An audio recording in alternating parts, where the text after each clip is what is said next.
그 기초 우리의 미처분 이익잉여금에서 뭐 이렇게 거기 잉여금이 있는데 거기에서 올해 인제 이입된 거 아니면 당기순이익 이입된 거 그다음에 처분한 거 빼고 나면 잉여금이 나오잖아요. 이 잉여금에서 그 임의적립금이랑 법정 적립금을 빼고 나면 미처분 이익잉여금이 나오는데 거기에 인제 정기오류 수용 수시나 회계정책 변경이나 누적 효과 같은 게 있어요. 이거를 또 인제 감안해야 된다는데 여기도 여러분들 우리가 여기까지 알 필요는 없는데요. 여기는 여러분들 공부 안 하셔도 됩니다. 그냥 넘어가십시오.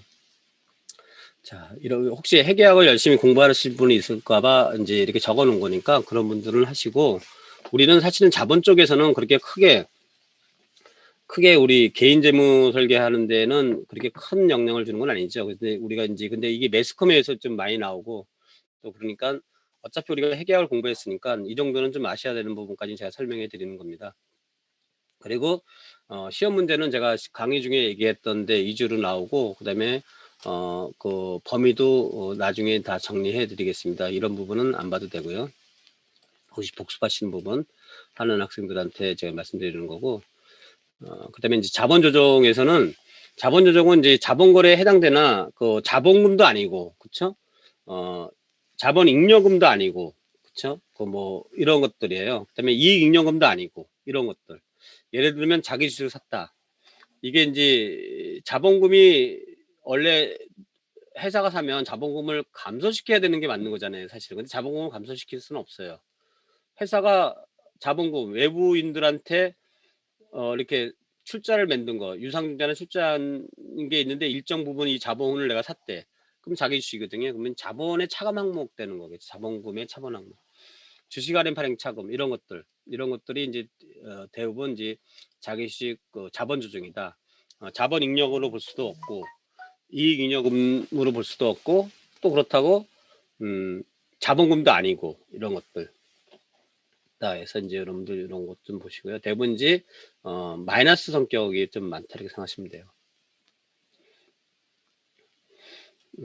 자기 주식을 만약에 취득하면 회사가 자기네 회사가 자기 회사 주식을 취득했어요. 그러면 내가 자기 주식을 취득했다 1,000만 원. 그러면 1,000만 원 자기 주식 현금 1,000만 원 나가겠죠. 그죠? 근데 인제 나중에 인제 이 자기 주식을 우리가 그 나중에 처분할 수 있잖아요. 재발행한다는 건 처분한다는 얘기거든요. 발행하면 자기 주식 나가고 1,000만 원 나가고 1,200만 원이 들어왔다. 그럼 200만 원이 자기 주식 처분이 이익일 테고, 근데 1,000만 원 주고 자기 주식을 샀는데 800만 원 주고 팔았다. 그러면 처분 손실이 나올 수 있는 거잖아요. 그쵸? 그래서 자기 주식 처분 이익이 나온 거는 자본, 여하튼 이것도 자본 거래잖아요. 자본 거래이기 때문에 자본 잉여금이에요. 자본 잉여금. 여기다 적어 놓어 보세요. 이건 자본 잉여금.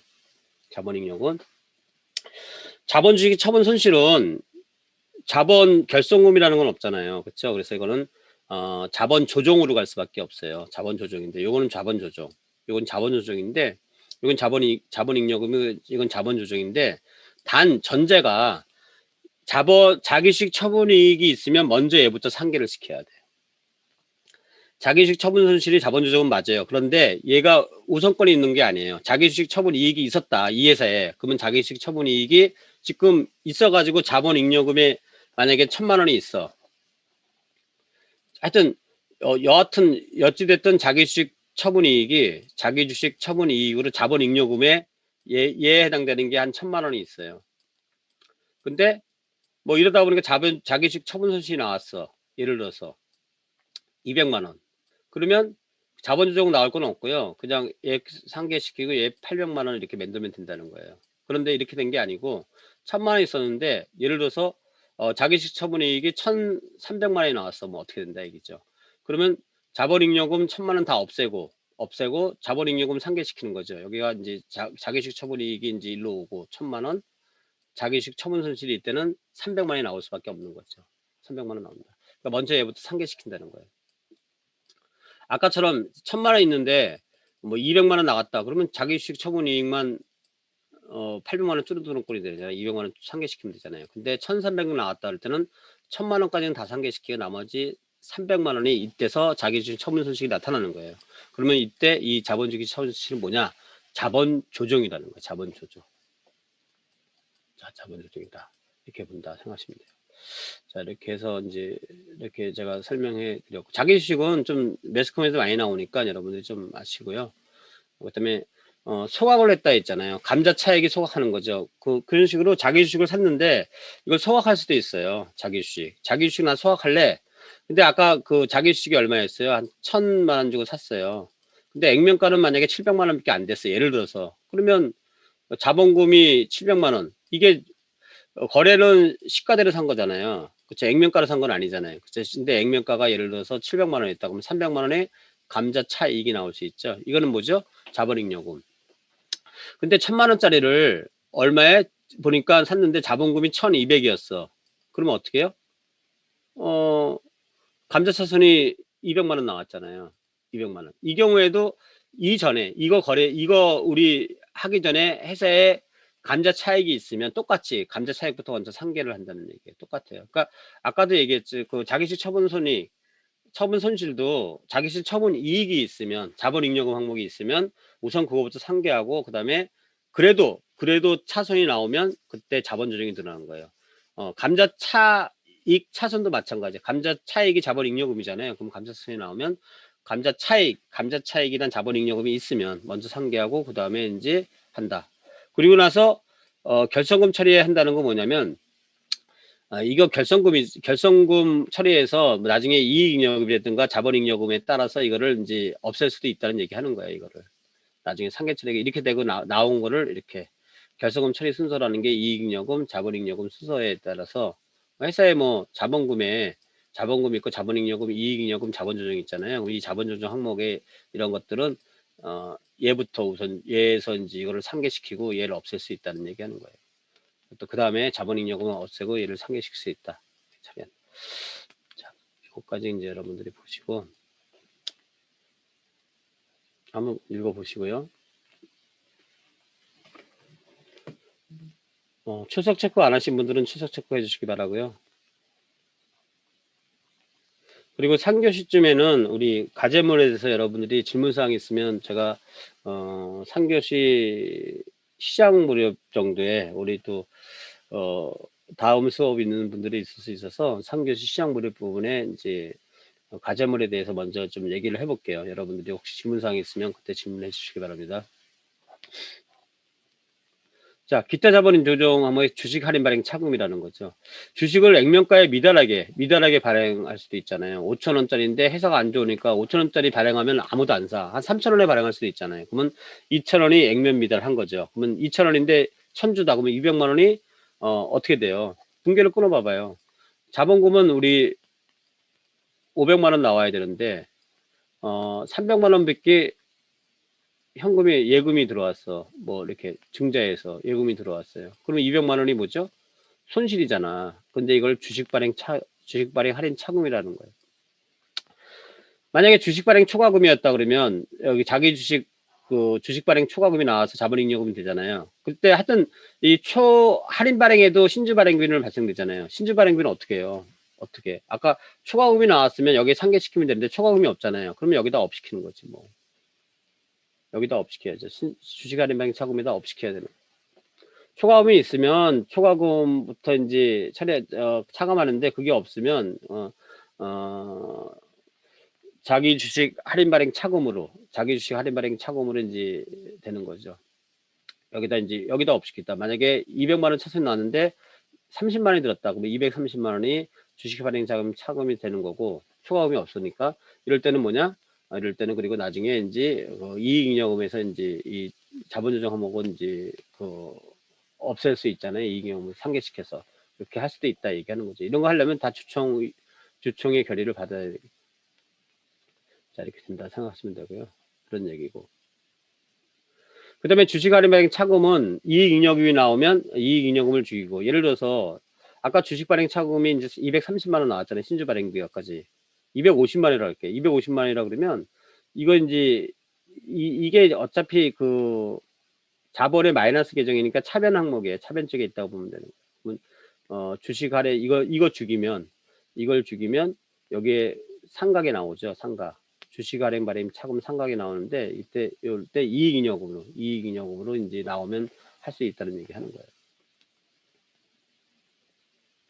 그 주식 발행 초과금이 있으면 할인 발행 차금을 상계하는 거예요. 먼저 상계하는 거죠. 얘는 할인 발행 차금이 있으면 얘부터 상계하고 나서 나중에 이제 이익용으로 이제 상각한다. 근데 뭐 여기까지도 여러분들이 어려우니까 공부하실 필요는 없을 것 같아요. 삼각 같은 까지는 공부할 필요는 없고 뭐 이렇게 한다. 이것도 뭐 감자 차익이나 이런 식으로 얘네들은 같은 형제라 봐서 얘가 항시 도와주는 거죠. 자본잉여금이 자본 조정 항목이 나올 것 같으면 먼저 자기가 몸을 불살라서 얘를 상계시켜 주고 나서 이제 얘가 이제 뭐 이익 영역을 상각하든지 이렇게 한다. 그래서 이제 주식 할인 발행 차금 상각하게 돼 있어요. 이건 항시 감자 차익이나 다른 거랑 틀리게 얘는 상각하게 돼 있다. 자, 3년 이내에 매기 균등에 상각하게 돼 있다. 이익이 났을 때 이제 얘기하는 거예요.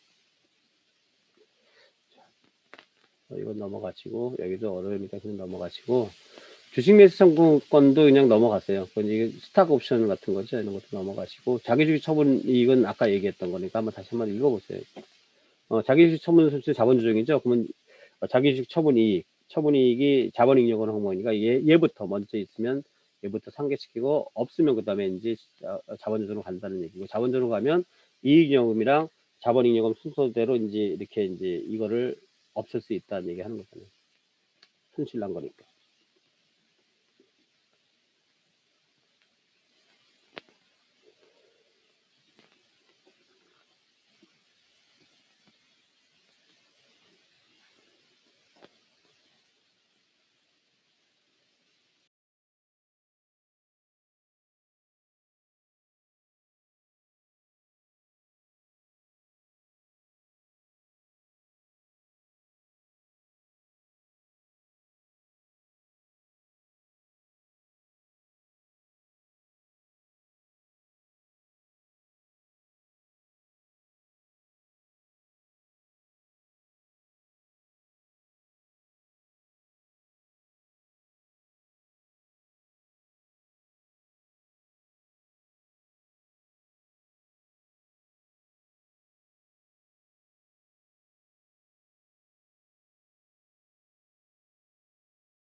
신주 청약 증거금 이거는 뭐 신주를 발행하면 돈을 이제 공모할 때 이제 공모를 하잖아요. 그럼 돈이 들어와 있잖아요. 그런 거예요. 이것도 이제 그냥 넘어가시고요. 이것도 그냥 넘어가시고 이제 요것도 한번 다시 이게 정리된 거잖아요. 아까 그 우리 자본잉여금 얘 상대 계정이 자본잉여금이 있으면 자본잉여금부터 먼저 상계하고 그 다음에 이제 이 결성금 처리 순서대로 소멸한다 이렇게 얘기했으니까 이것도 한번 쭉 읽어보세요.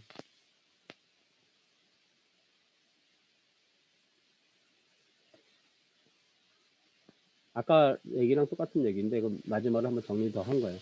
주식 발행, 할인 발행 차금은 강제적으로 상각하게 돼 있죠. 감자차 손이랑 자기주식 처분 손실과 달리 얘는 강제적으로 상각하는 규정도 있다. 상각하는 규정이 있었잖아요. 그렇죠? 요거만 좀 틀린 거죠.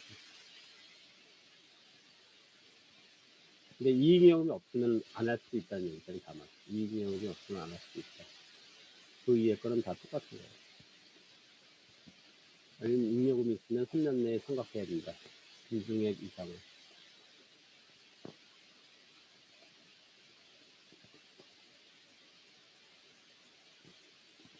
기타 포괄손 이거는 이제 이것도 12월 말 현재 미실현 이익 같은 게를 발생주의 회계면 당연히 해야 되는데 얘는 장기 동안에 그 계속 미실현이 왔다 갔다 할 수 있기 때문에 이게 그 투자 상품이잖아요. 그래서 아직 그 만기가 상당히 투자할 기간이 많이 남았는데 올해 이익 났다고 내년에 또 손실 안 난다는 법이 없으니까 이걸 단기 손익에 단기 영업외수 영업의 비용에 우리 집어넣지 못한다는 얘기죠. 그래서 이제 못하고 어떻게 한다? 단기 순이익에 반영을 안 하고 기타보가 순이익 무게라고 재무상태표에만 그거를 반영시키고요. 그 다음에 우리 포괄 손익계산서라는 게 있어요. 손익계산서 말고 포괄 손익계산서에는 이러한 내용이 단기 순이익 밑에 나와요. 나온다. 이게 지금 현재 우리 단기에 우리 투자한 상품이 있는데 이러한 회사들의 지금 현재 미실현 이익이든 미실현 손실이 얼마큼 나와 있습니다. 이렇게 얘기를 하는 거예요. 뭐 간단하게 얘기하면 이거는 나중에 뭐 여러분들이 알 수는 없다. 네. 그래서 다시 자본 쪽에 대해서 여러분들이 공부하실 부분을 제가 한 번 더 말씀드릴게요. 자본은 상당히 여러분들한테 이제 친숙하지도 않은 거였고, 좀 결국 개인 재무 설계에는 그렇게 큰 영향을 미치는 것도 아니기 때문에 이제 자본 쪽에서 이제 여러분들 공부하실 부분을 한번 정리해 드릴게요. 이 부분에서 여기까지는 여러분들이 보셔야 되는 것 같고요. 여기 4번까지 보셔야 되고, 그 다음에 자본금은 꼭 굳이 그 보통주 자본금, 우선주 자본금을 하는 게 맞는데, 그냥 언급이 없으면 그냥 자본금을 써도 무방하다, 이렇게 얘기 말씀드렸고요. 이 부분은 좀 아셔야 되겠죠. 자본에 대한 얘기니까 좀 공부하셔야 되고, 그 다음에 이 부분, 이상용자, 이 부분은 이제 우리가 신주 발행비는 주식 발행 처음부터 상계한다, 이 부분까지 여러분들 좀 보셨으면 좋겠고요. 감자 차익. 감자 차익은 자본금을 줄이는 거예요. 그래서 여기 유상감자 이제 이 정도까지만 유상감자. 그렇죠?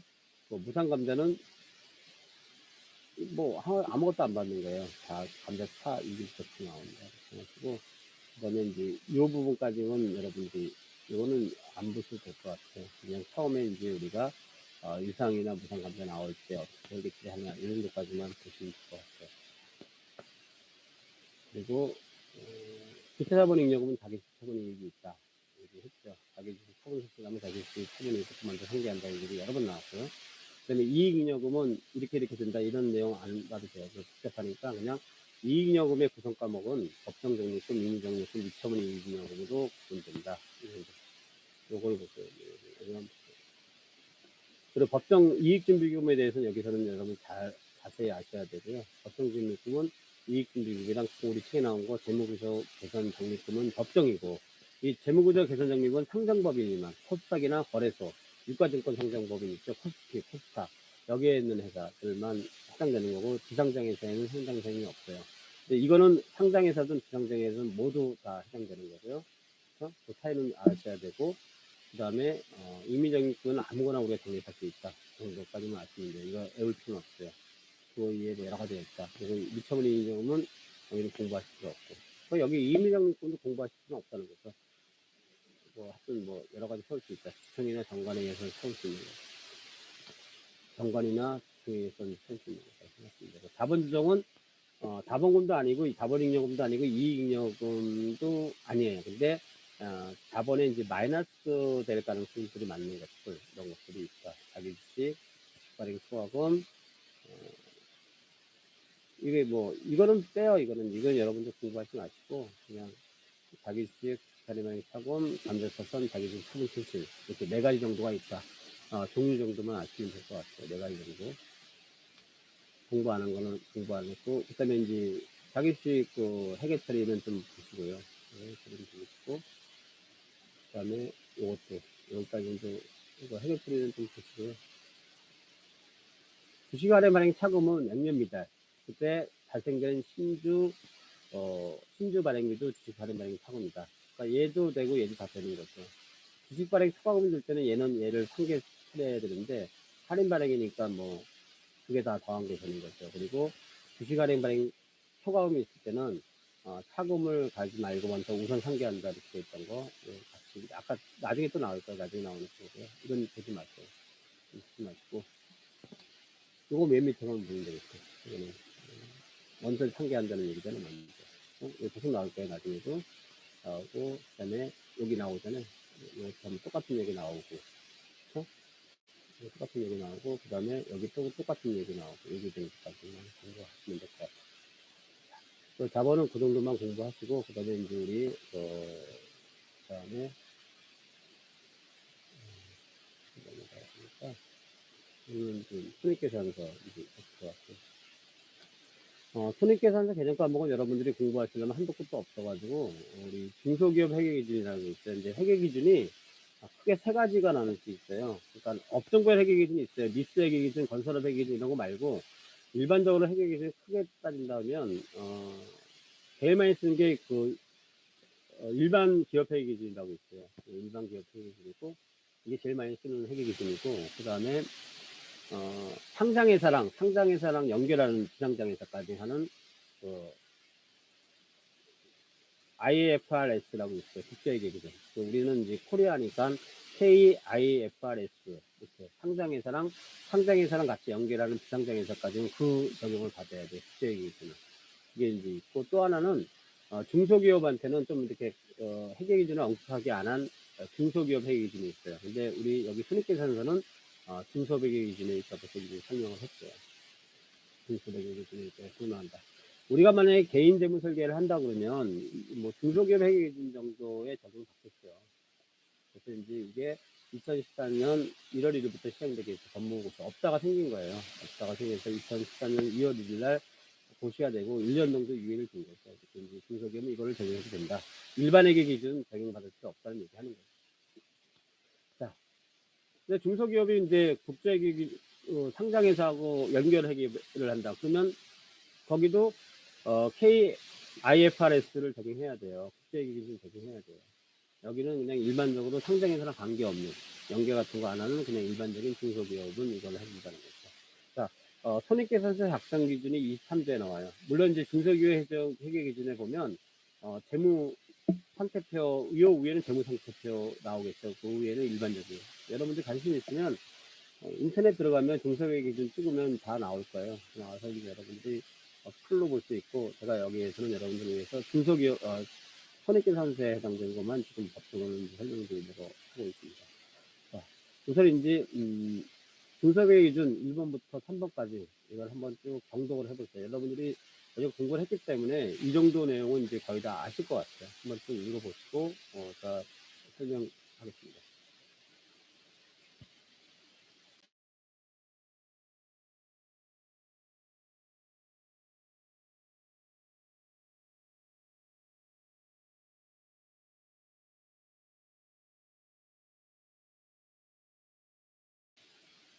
자, 혹시 여러분들 제 목소리가 좀 잘 안 들리거나 이상하게 들리시면 한번 댓글 좀 한번 달아줘 보세요.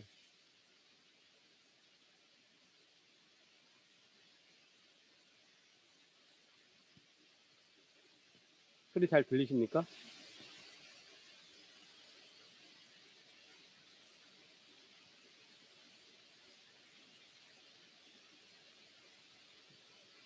아, 그래요? 잠깐만 기다려보세요. 그러면 제가 잡음이 있겠어요?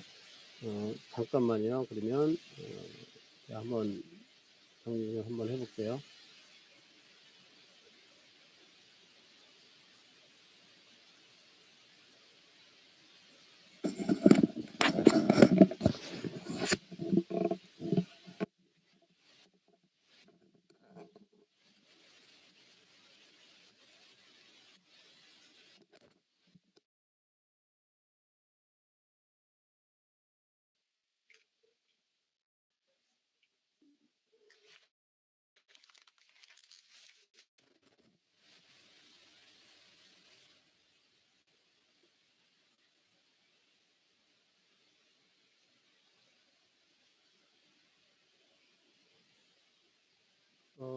지금은 어떻게 들리십니까?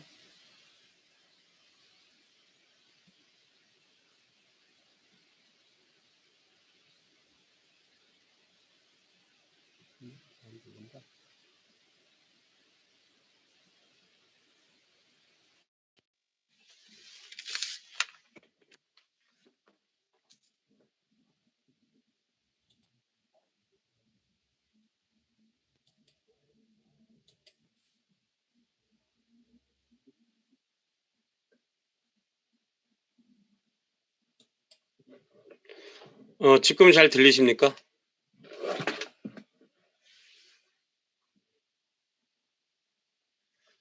잘 들려요? 그러면 제가 스피커를 안 하고 잘 들리면 이 상태로 이제 강의를 하겠습니다. 간혹가다 연결이 상태가 안 돼서 잘 안 들리는 경우가 있으면 여러분들이 얘기하면 방법을 찾아보겠습니다. 자, 그러면 지금 상태에서 혹시 안 들리는 학생은 안 들리는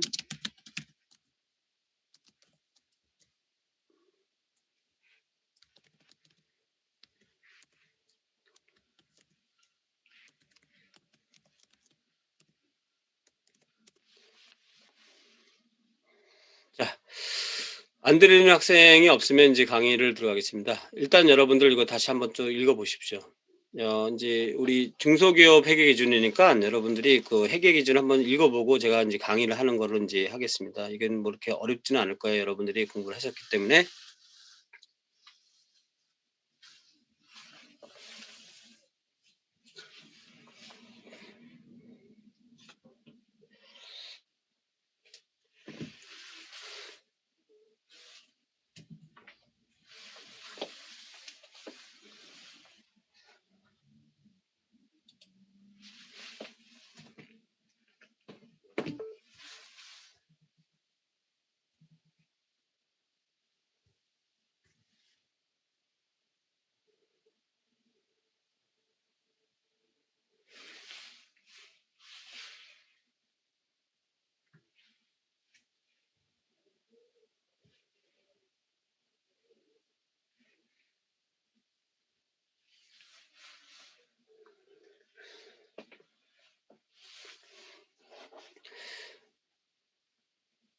자, 그러면 이제 우선 중소기업 회계 기준에 대해서 인제 그 얘기할게요. 손익계산서는 한 회계 연도의 경영 성과, 플로우 개념이니까 경영 성과 맞죠? 그쵸? 회계 연도가 보통 1월 1 일부터 12월 30일 회사가 제일 많아요. 물론 인제 1월 1 일부터 12월 30 일이 많은데 그렇지 않은 회사도 있겠죠. 뭐 4월 1 일부터 뭐 3월 31 일까지 있는 회사도 있는 거죠. 거기서 인제 회계 연도는 어떻게 정하게 돼 있냐면, 회계연도 같은 경우는 이제 보통 우리가 법령에 정해져 있는 경우에 있어요, 법령. 기본적으로 1월 1 일부터 10월 30 일을 다 정해져 있어요. 2018 13 년도 3월 31 일까지는 은행은 12월 31 일까지 돼 있었고, 그다음에 인제 증권이나 보험업종은 4월 1 일부터 다음 년 3월 30 일이었는데, 2014 년도 4월 1 일부터는 무조건 다 이렇게 맞췄어요. 그래서 법령에 정해져 있는 경우는 다 이 경우예요. 그 이외에는 정관으로 정해져 있겠죠, 정관. 정관으로 1년 이하 이내로 인제 만들라고 돼 있어요. 근데 회계연도가 1월 1 일부터 10월 30 일을 만드는 게 제일 좋아요. 특별하게 뭐 다른 회사랑 거래를 하기 위해서 할 수 없이 가는 거, 외국계 회사랑 거래해서 이렇게 되는 게 아니면 보통 1월 1 일부터 12월 30 일이 제일 낫고요. 왜냐면 세법이 변경되거나 뭐 이런 것들이 되게 1월 1 일부로 많이 기준이 바뀌잖아요. 그렇기 때문에 이게 제일 낫고, 그냥 정관에 정해져 있지 않은 경우 이럴 수는 없어요. 이럴 수 없 그 뭐 없을 수도 있잖아요. 그러면 어 세무서에다 사업자 등록증을 내거나 고유목적 번호를 따야 돼요, 비영리법인인 경우에는. 일반적으로 영리법인인 경우한테는 사업 목적을 그 사업자 등록증을 내야 되기 때문에 이때 신고해요, 신고. 또 신고해서 이제 결정하겠죠. 여기서 다 끝날 거예요. 근데 뭐 이렇게 갈 수도 있잖아요. 이렇게 적지도 않았는데 사업자 등록증이 나온다. 있을 수 없는 일이지만 혹시 모르니까. 그럴 때는 무조건 1월 1 일부터 12월 30 일로 인제 보는 거죠. 대부분 이 회사가 더 많아요. 그러면 우리가 요걸 재무상태 표일, 마지막 날을 재무상태 표일을 재무상태 플로우 개념에서 마지막 날이잖아요. 그러면 재무상태표에는 어떻게 됐냐면 12월 31일 현재 이렇게 나오잖아요, 대부분. 그쵸? 12월 31일 현재 이렇게 나온단 말이에요.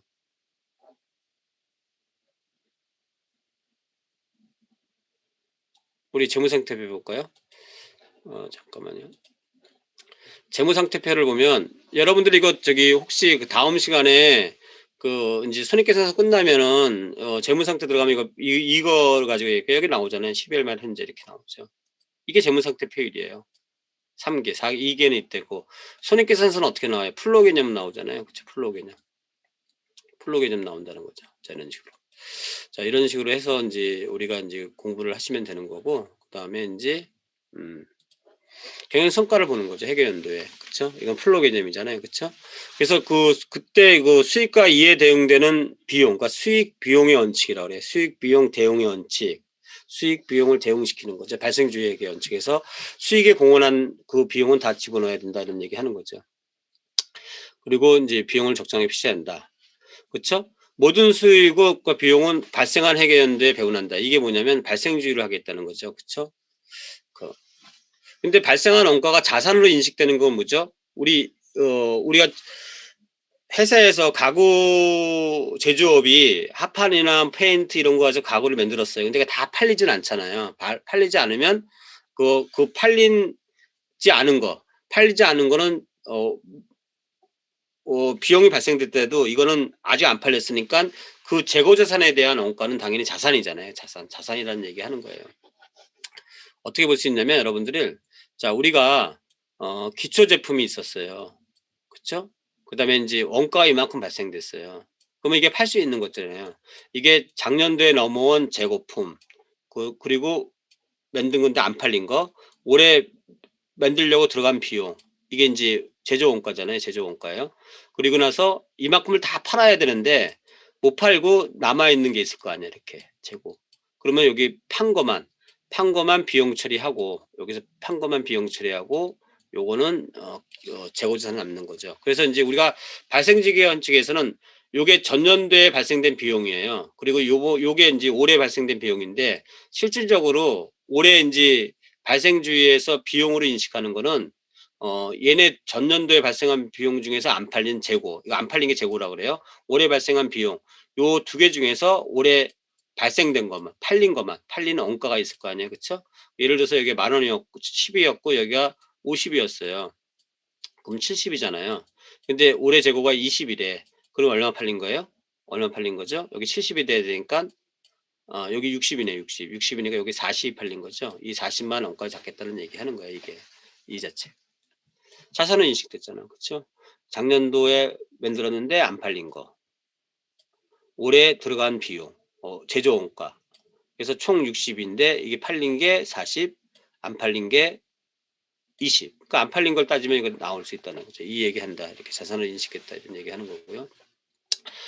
수익과 비용은 그 발생 원천에 따라 명확하게 분류하고 수익 항목과 이에 관련된 비용을 대응시켜야 한다. 수익 비용의 대응의 원칙, 수익 비용 대응의 원칙이라는 거죠. 수익 비용 대응의 원칙 이렇게 얘기하는 거예요.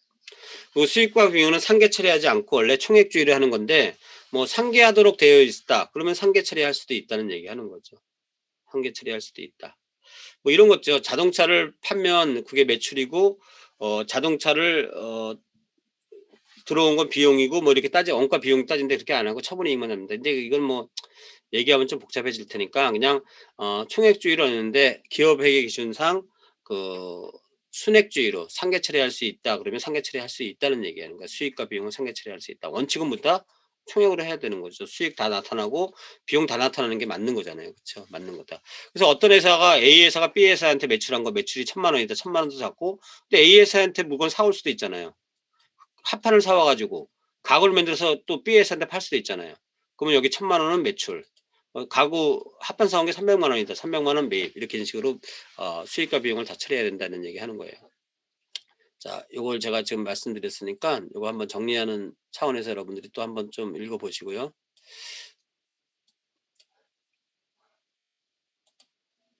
그리고 출석 체크 안 하는 학생들이 있으면 출석 체크해 주시기 바라고요.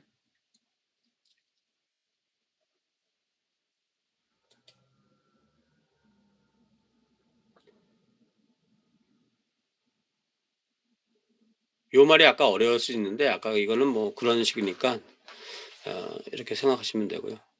그다음에 인제 손익계산서는 다음과 같이 크게 구분 표시한다는 거죠. 제조업 같은 경우는 매출 총액을 구분해서 표시한다는 게 아까 우리가 이 매출원가 따졌잖아요. 매출원가가 왜냐면 그 제조원가는 아까 기초가 아까 얼마였죠? 10 이었고 제조원가가 얼마냐면 이게 인제 50 이었으면 토탈 60이 되는 거잖아요. 차대는 똑같아야 되니까 여기 항시 60이 될 거예요. 이게 두 줄 그는 게 원래 마감 표시예요. 이렇게 마감 표시 이렇게 마감 표시하는 거예요. 그다음에 기말이 20 이었으면 어떻게 돼요? 여기 기초고 여기가 매출원가예요. 이게 매출원가. 매출원가가 아까 얘기한 40이 된다는 얘기예요. 이 매출원가예요. 그러면 이 제조업이나 판매업은 판매업 제조업, 판매업 및 건설업의 회사는 매출 총이익을 구분하여 표시하지 않는다. 이런 얘기인데 이런 매출원가를 구분해야 돼요. 이렇게 매출원가를. 자, 매출원가를 구분해야 돼. 제조업, 왜냐면 물건을 만들어서 파는 거잖아요. 판매업은 물건을 사와서 파는 거예요. 사와서. 그리고 건설업은 물건을 건설을 해서 만드는 거예요. 그러면 여기서 이런 회사들은 매출원가가 있어요. 근데 저희 같은데 서비스업은 매출액이 있고 원가가 없어요. 그냥 전부 다 매출액이 매출총이익이에요. 원가가 없어요. 우리 서비스업에서 원가가 어디 있어요. 그렇죠? 원가 없단 말이에요. 순수한 서비스업은 회계 서비스업, 법률 서비스업 원가 없어요.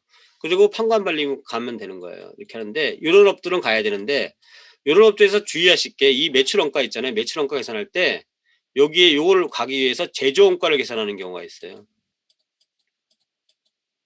이 경우 지금 제조 원가잖아요. 만약에 도매업은 어떻게 해야 되겠어? 도매업은 잘 봐봐요. 기초 재고품이 있어. 100개를 갖고 10개가 있었어. 근데 올해 50개를 또 사왔어. 내가 만든 게 아니라 사왔어. 총 60개를 팔 수 있는데 20개를 못 팔았어. 나머지 40개 팔았어. 이러면 이 제조업은 판매업은 이 제조 원가를 계산할 필요 없어요. 물건을 사온 게 여기 매입이에요. 여기 단기 매입이 되는 거예요. 근데 제조업은 요 계산을 해야지 제조 원가. 이 제조 원가에 뭐가 있겠어요? 제조업에는 인건비가 있고 그쵸? 원재료 합판 원재료도 있고 페인트 같은 원재료 있고 기타 경비 들어가잖아요. 경비. 뭐 여기 인건비에 바깥 들어가고 전기료 들어가고 등등 많이 들어갈 거 아니야. 이런 식으로 요게 제조 원가란 말이야. 제조 원가를 또 한 번 더 계산을 해야 돼요. 요거를. 건설업은 요걸 제조 원가라고 그러지 않고 도구 원가라고 그래. 도구. 건설업도 마찬가지로 뭐 철자 철근 같은 게 있어야 될 거 아니에요. 시멘트도 있어야 될 거 아니에요. 그쵸? 그리고 농업이 들어가잖아요. 인건비. 그쵸? 그다음에 도급 경비 나가잖아요. 거기 뭐 인건비도 줘야 여기 복리후생 밥도 먹어야 되고 뭐 공구도 있어야 되고 뭐 소모품도 있어야 되고 많은 전기료 뭐 가스료 그다음에 뭐 여러 가지 수수료 같은 거 많이 나갈 거 아니에요. 그쵸? 이런 것들 도구 원가. 그래서 얘하고 얘는 뭔가 만드는 거잖아. 그래서 제조 원가라는 걸이나 도구 원가를 또 만들어 또 여기서 계산이 돼요. 사실은. 근데 도매업은 판매업, 도소매업이죠. 도소매업. 도매업이나 소매업은 그냥 이게 매입이에요. 간단하죠. 그래도 얘네들은 여하튼 매출 원가 나오는 거예요. 나온다. 그래서 매출 총액 계산하고 난 다음에 여기서부터는 이제 뭐 모든 업종이 다 똑같죠. 모든 업종이 똑같은 거예요. 판매비와 관리비, 영업사원, 그리고 내군직 사원이 이제 관리비 쓰는 거잖아요. 그렇죠? 영업사원이 물건을 팔기 위해서 하는 거죠. 공장에 있는 사람이랑은 틀리잖아요. 물건을 파는 사람이에요. 그 판매비, 영업사원들, 그리고 관리는 내군직 사원들. 이게 이제 그래서 판매비와 관리비에서 약자로 판관비라고도 많이 얘기하죠. 판관비 이런 얘기 하는 거고요. 그 다음에 이제 여기는 이제 여기 마이너스 표시되는 거죠. 자, 이렇게 해서 이제 여기는 이제 마이너스 표시되는 거고, 여기는 눈이 되는 거고, 그렇죠? 여기서 마이너스 표시되고, 여기 눈이 되는 거죠. 영업이익, 영업 손실. 마이너스 나면 매출 총 손실, 영업 손실 나오는 거죠. 그래서 회사가 기본적으로 이 마진율이 높으면 상당히 이게 마진율 할 때, 우리 마진은 나온다 그러죠, 마진. 마진 나올 때, 이 마진 나온다는 게 이익률이잖아요. 그렇죠? 마진은 보통 이걸 얘기하는 거예요. 서비스업은 100%가 마진이지 뭐. 그다음에 이제 판관비 나면 영업이익인데 기본적으로 회사가 이게 플러스 나와야 돼요. 이 플러스가. 이거는 예외적으로 어쩌다 한번 나오는 거예요. 그래서 영업의 수익 어쩌다 한번 뭐 차를 팔았다. 제조업이. 그래서 이익이 났고 자기가 뭐 투자해서 이익이 났다. 건물을 팔았다. 이거는 예외적인 거잖아요. 영업의 비용은 그 정도로 나가는 비용이 있어요. 이자 비용. 사실 여기는 이자 비용 그 정도로 나가는 것도 있죠. 자, 이런 건 좀 감안해야 되지만 실제로 여기에서 플러스가 안 나면 그럼 그 정도로 나온 건 마이너스 부분이 있는 거거든요. 항시 플러스보다는 그 정도로 나오는 거. 그래서 그 실질적으로 여기에서 플러스가 나와야지 플러스가 안 나오는 회사는 안 좋은 회사예요. 안 좋은 회사. 그래서 단기 순이익을 사람들이 보지 않고 우리 ROI 이런 분석할 때도 이 영업이익에서 많이 분석을 해요. 실제로 단기 순이익이 났는데 영업 수익에서 뻥튀기 했어. 뭐 건물을 팔아서 이익 났어요. 이런 거는 어쩌다 한 번이잖아요. 회사가 계속적으로 갈 수는 없는 거잖아요. 그렇죠? 뭐 기정치 건물 다 팔아요? 투자해서 돈 벌어요? 그러면 투자해서를 만들지. 그래서 이제 아니잖아요. 본업에서 여기 여러분들 잘 봐야 돼. 재무제표 할 때는. 그다음에 영업의 수익도 있을 수도 있고 영업의 비용, 영업이랑 관계없는 수익 비용이 나올 수도 있고요. 그러면 이게 단기 순이익이 안 내고 법인세를 내야 되니까 법인세 차감 전 순이익, 법인세를 차감하기 전 순이익이라는 거죠. 앞전자 써가지고. 그 다음에 이제 법인세 비용 나가면 단기 순이익이 나온다 이렇게 생각하는 거죠. 자, 여기도 여러분들 실제로 요거는 플러스고 요거는 마이너스고 해서 여기 눈 되고요. 그 다음에 여기 마이너스를 하고 나면 여기가 눈 된다. 또 한번 쭉 풀로 한번 읽어보시고 또 진도 나갈게요.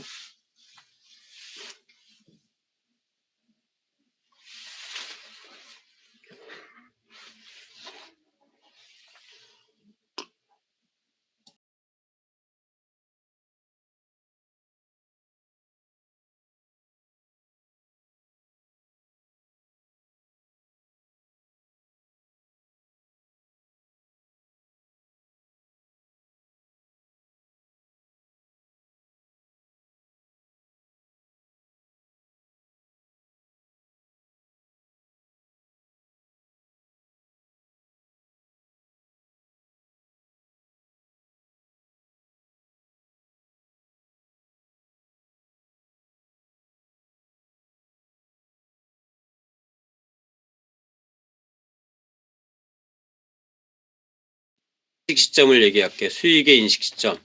수익은 발생제이니까 대금을 받았니 안 받았니 중요한 게 아니죠. 그쵸?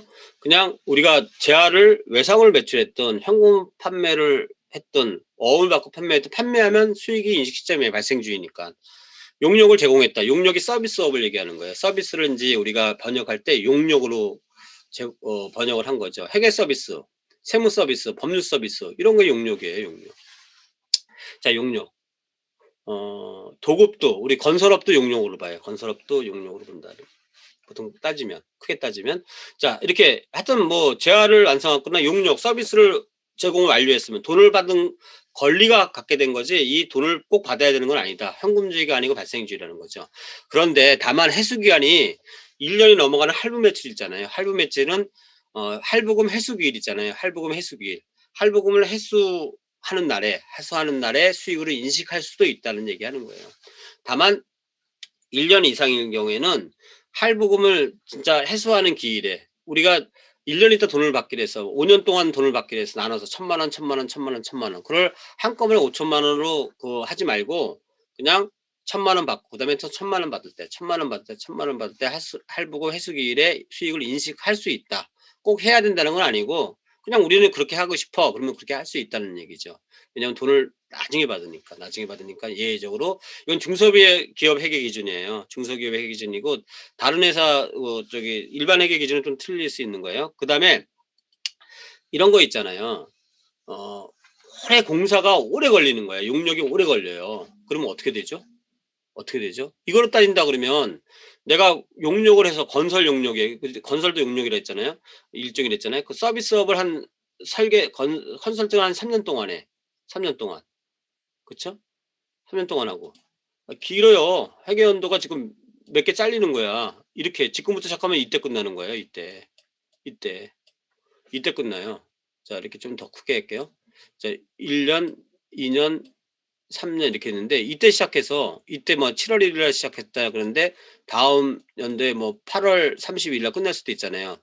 1년 지나고 2년 지나고 3년째 이렇게 지날 수 있잖아요. 이럴 때 수익을 이때 다 인식시키면 어떻게 돼요? 이때는 이때 수익을 인식시키면 이때 수익 하나도 없고 이때 비용도 없어요. 수익 비용이 되는 건지 좀 이상하잖아요. 이상해. 그래서 장기 용역 제공이나 건설 용역이 좀 장기 동안에 되면 이러지 말고 여기 6개월치, 여기 1년치, 여기 1년치, 여기 7개월치 이렇게 나눠서 수익과 비용을 인식할 수 있다는 거죠. 진행률. 보통 우리가 진행률, 용역 진행률, 공사 진행률을 따서 또는 진척도라고 또 얘기해요. 진척도. 우리 공부 얼마 정도 진척됐니? 이렇게 얘기할 수도 있잖아요. 진척도 진행률. 그래서 우리가 공사 진척도 용역 진척도 따지든 진행률 따져갖고 요 기간별로 수익과 비용을 인식시킬 수 있다는 얘기하는 거예요. 자, 이건 이렇게 해야 돼요.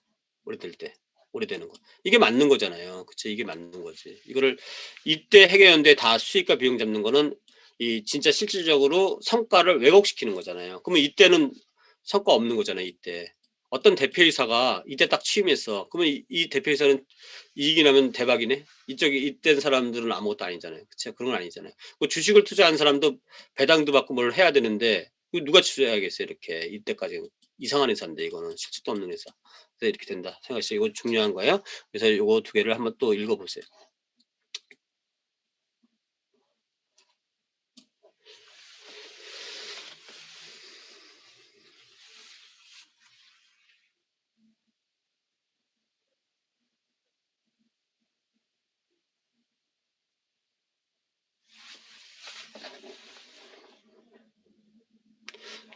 자, 그리고 마지막으로 여기까지는 얘기할게요. 이자 수익은 유효일자법, 우리 사채 현가 계산하는 유효이자를 있잖아요. 이렇게 계산해도 되고 그냥 정액법으로 힘드니까 정액법을 할 수 있다는 거죠. 중소기업이니까 이렇게 할 수 있다. 이자 수익은 그러니까 이렇게 발생주에 입각해서 이자를 회계 연도가 바뀐데도 요때 해야 되는데 이거를 이 기간별로 쭉 정액으로 할 수도 있고 유효이자법으로 할 수 있다는 얘기하는 거고요. 유효이자법. 평가 계산한다는 거고 평가 계산 안 하고 정액법을 할 수 있다는 거고 배당금은 무조건 받는 날. 이건 배당금은 현금주의라고 보면 돼요. 이건 현금주의. 이거는 받는 날에 인제 인식하게 돼 있다. 확정되는 시점. 그러니까 현금주의라기보다는 딱 받는 날 아니고 주청일이니까 주청 결정되는 날. 그냥 이것도 그냥 결정되는 날. 왜냐면 배당금이라는 거는 여지껏 이 회사가 여지껏 바 번 돈에서 일부 주는 거잖아요. 그래서 딱히 발생주의라기 보기는 뭐하고, 또 주총에 만약에 3월 27일 날 주총 열어서 됐다. 그래도 이날 확정되는 거죠. 돈 들어오는 건 4월 달에 들어오거든 대부분. 그렇기 때문에 현금주의도 아니고 안전 발생주의도 아닌 것들이에요 이건. 이건 좀 그래 애매한 거죠, 애매한. 자 그래서 인제 그건 확정되는 날 그러니까 주총에서 결의되거나 중간 배당은 이사의 결의로 할 수 있거든요. 하여튼 결의된 날, 네 결의된 날이라 본다 생각하시면 됩니다. 자 여기까지 하고 요번 시간은 인제 또 마치고요. 다음 시간은 11시 한 2분 정도에 시작하겠습니다. 다음 시간 시작할 때는 여러분들 그 가재물에 대해서 얘기를 할 테고, 가재물에 대해서 여러분들이 질문 사항 있으면 질문하시고요. 그다음에 인제 재무상태표랑 손익계산서도 한번 펴놓고 인제 우리 재무상태 요거 얘기할 때는 아무래도 필요하니까, 요거 공부할 때는 재무지표 분석할 때는 필요하니까 우리 재무상태표, 나눠준 손익계산서도 같이 있으면 좋을 것 같습니다. 자, 어, 11시 한 3분에 다시 뵙겠습니다. 네, 수고 많으셨습니다.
자, 3 교시를 시작하겠습니다. 여러분 잘 들리시고 잘 보이시면 초석 체크해 주시기 바랍니다. 자, 요번 시간에 인제 손익계산서 마저 하고요. 그다음에 인제 가제물에 대해서 얘기하고 그다음에 재무제표 분석에 대해서 인제 공부하겠습니다. 수익의 측정. 수익은 뭐 측정해야 되겠죠. 그냥 판매한 금액이겠지. 판매해서 받을 권리, 금액. 그쵸? 대가를 측정하는데 매출 애누리, 매출 할인, 매출 한입은 인제 수익에서 차감한다. 이 얘기는 뭐냐 매출 애누리는 우리가 그 판매 거래 당시에서 인제 깎아주는 돈이잖아요. 그쵸. 그걸 애누리라고 그러고 뭐 "애누리 장사 없는 뭐가 있냐." 이런 얘기 노래도 있어요. 옛날에 뭐 아주 오래된 노래 하여튼 누구더라? 갑자기 이름을 잊어먹었는데 뭐 이런 게 있고요. 어 매출 할인이라는 거는 대금을 만약에 빨리 갚으면 이제 신용 매출을 했어요. 그래서 인제 외상으로 줬는데 만약에 대금을 결제를 열흘 내에 하면 2%를 할인해 주겠다 이런 식으로 할 수 있어요. 그러면 만약에 진짜 열흘 내에 갚으면 어 예상 매출금을 갚아주면 그 대금을 주는 거죠. 주는 거면 2% 할인해 준다. 이게 매출 할인이고요. 매출 할인은 반품. '아 나 이거 아닌 것 같아.' 반품시키는 거. 그래서 매출됐는데 반품돼서 온 거. 당연히 그 매출에서 빼야 되는 거죠. 그래서 애누리든 할인이든 한입이든 다 수익에서 차감한다는 거고요. 자, 매출액이라는 거는 인제 그럼 어떻게 잡냐? 뭐 상품 판매할 수도 있고요. 그러니까 제품 뭐죠? 제조업에서 파는 게 인제 제품이고요. 그다음에 상품은 도소매업에서 남이 만든 걸 사 오는 것을 파는 걸 상품이라고 하고 용역은 서비스업이라 그랬잖아요. 서비스. 그쵸? 건설 용역도 여기에 들어가요. 그 총 매출액에서 매출이익, 매출 할인, 매출 한입을 차감한 금액을 말한다는 거죠. 자, 근데 일정 기간의 거래 수량이나 거래 금액에 따라 매출액을 실제로 감소시킬 수 있어요. 거래를 많이 했다. 거래 금액을 많이 하면 얼마 다운시켜 준다. 이거는 처음부터 애누리 감해 주는 거잖아요. 그래서 이걸 매출 애누리라는 거고 할인은 아까도 얘기했지만 결제 단계에서 내가 결제 단계에서 빨리 나한테 돈을 주면 할인해 주겠다. 그 매출을 할인은 반품이잖아요. 그러면 요건 당연히 일정 기간 네가 얼마큼 팔아 주면 얼마에 좀 싸게 깎아 줄래? 그리고 거래 금액이 많으면 어느 정도 깎아 줄래? 이거는 애누리 성격이라는 거죠. 당연히 인제 애누리 성격이다 얘기하는 거고요. 이거는 좀 어렵지 않을 것 같고 그래서 넘어가고 그다음에 매출 원가는 아까 얘기했죠. 매출 원가는 인제 우리가 상품 같은 경우는 우리가 인제 거기서 우리 티계정글에서 얘기했었잖아요. 그쵸? 매출 원가. 기초 여기가 뭐가 단기 매입이든 제조 원가가 있고 기말이 있으면 여기 기초고 여기 기말이면 요게 인제 매출 원가죠. 매출 원가. 요게 인제 제조업은 제조 원가고 건설업은 도급 원가고 그냥 일반적으로 도소매업은 여기가 매입이겠죠. 그래서 인제 매출 원가 기말을 뺀 요게 매출 원가라는 거죠. 이게 매출 원가다. 매출 원가예요. 요게 기말이에요. 자, 그래서 얘기 따지는 거고 그다음에 인제 재고자산 같은 경우는 우리가 인제 뭐 판매하는 거니까 순실현 가치를 따져야 되잖아요. 근데 보니까 여기 장부가액이 만 원이었어. 만 원이었는데 실질적으로 보니까 순실현 가치가 8천 밖에 안 돼. 그럼 얼마? 2천 원이 인제 줄어든 거잖아요. 2천 원이 줄어들면 요 2천 원을 인제 평가 손실이 되는 거죠. 평가 손실이 되면 실질적으로 매출 원가가 이만큼 늘어나는 거예요. 늘어나는 거다. 매출 원가 아까 여기 4만 원이었으면 여기 42,000 원이 되는 거죠. 2천 원. 그래서 인제 순실현 가능 가치가 떨어지면 순실현 가치가 올라가면 그건 팔았을 때 이익이지. 팔았을 때. 그래서 우리의 순실현 가치가 지금 재고보다 당연히 높아야 되는 거죠. 재고는 원가 개념이에요. 원가 개념은 당연히 판매하는 거는 원가에다 플러스 알파를 해서 파는 거잖아요. 판매 이익이 있어야 되잖아요. 그쵸? 당연히 순실현 가치는 재고가액보다 높아야 되는 거예요. 여긴 장부가액이란 말이에요. 원가 개념이란 말이에요. 근데 원가보다 낮아졌다. 그러면 손실 처리해야죠. 그리고 인제 이거를 원가로 가야 된다는 얘기하는 거예요. 요 부분이 인제 원가로 가야 된다 이렇게 얘기하는 거예요. 요 부분이 인제 원가로 가야 된다.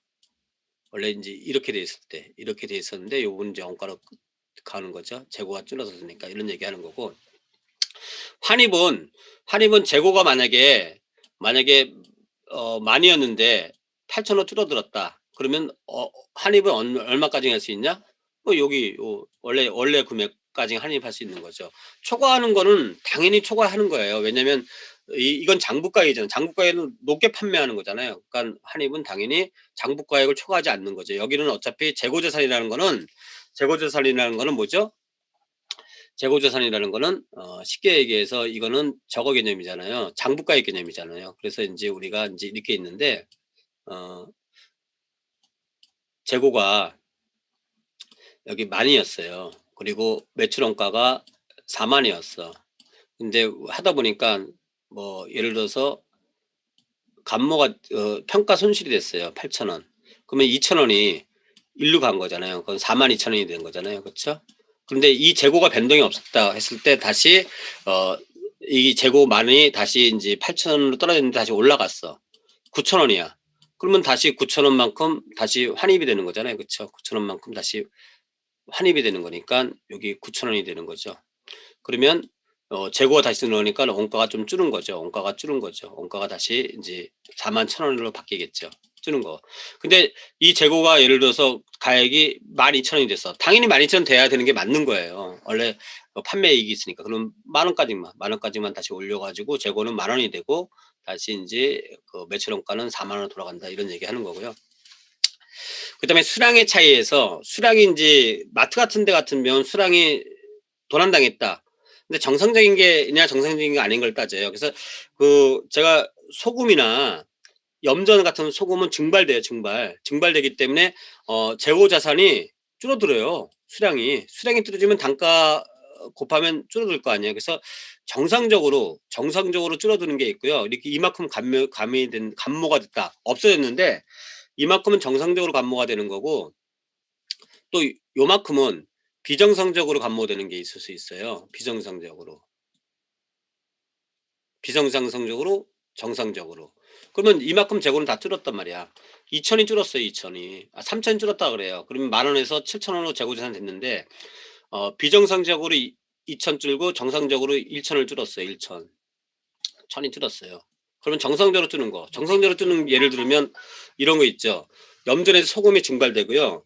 주유소에서 기름도 증발돼요. 없어져요. 그러면 이런 건 정상적인 거란 말이에요. 정상적으로 가는 데는 매출 원가. 그래서 매출 원가가 40,000원이 아니고 41,000원이 되는 거고. 이 2,000원은 뭐냐?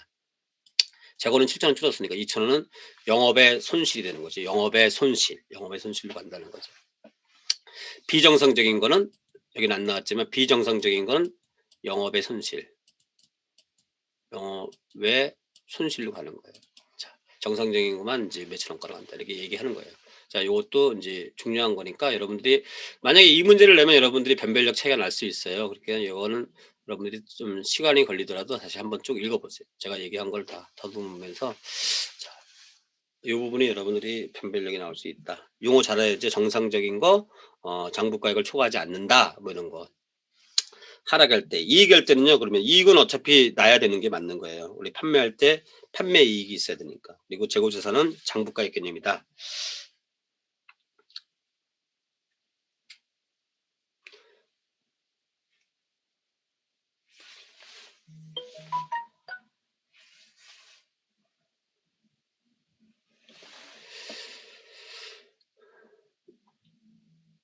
자, 읽으셨으면 넘어갈게요.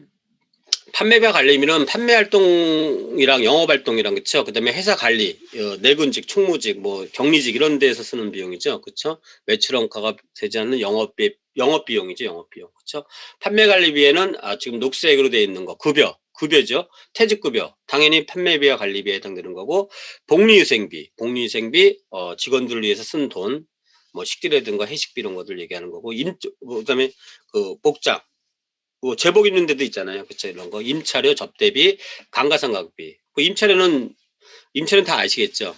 뭐 건물 빌려 쓰는 돈, 접대비는 접대하는 돈, 감가상각비는 자산을 감가상각하는 거, 그다음에 무형은 무형유산 감가상각비. 생과금과 같은 경우도 내지요. 뭐 재산세 같은 거 낼 수도 있잖아요. 그쵸? 사업자 뭐 주민세 같은 것도 있고요. 그런 비용 처리되는 거. 그다음에 광고 선전비. 연구비, 경상결비, 대손상각비 이런 것들이 이제 판매 관리비에 들어가는 거죠. 제조업 같은 경우는 이러한 것들이 제조원가에 들어가는 거 있죠. 공장에서 쓰는 거는 대부분 제조업은 공장에서 나가는 공장의 직원들이나 공장에 쓰는 자산에 대한 감가상각이나 공장에 쓰는 돈 쓰는 돈이 있다 그러면 이렇게 들어가는 거죠. 이건 제조원가로 들어가는 거고 제조원가에서도 이거 다 들어갈 수 있어요. 도구본가에도 다 이거 들어갈 수 있어요. 이제 지금 우리는 판매 관리비를 공부하고 있는 거고요.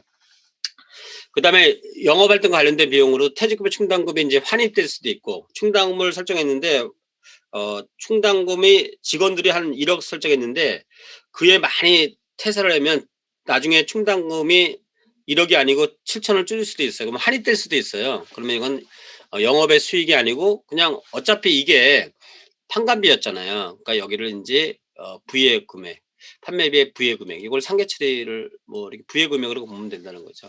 그리고 대손 충당금도 대손상각비 했으니까 너무 많이 상각을 했던 거예요, 요번에. 작년도에. 올해는 줄어들었어요. 그러면 이거 환입될 수 있다. 그래서 인제 판매 부의 금액으로 인제 표시한다 이렇게 되어 있고요. 그다음에 연구와 개발비도 제가 얘기했죠. 무형자산 얘기할 때 개발 단계에서 우리 무형자산으로 해서 정의에 입각하고 인식, 측정할 수 있다 그러면 어떻게 모든 요건을 갖추냐면 무형자산의 개발비로 인식할 수 있다는 거죠. 요런 것들. 요런 경상개발비에서 무형자산으로 갈 수도 있다.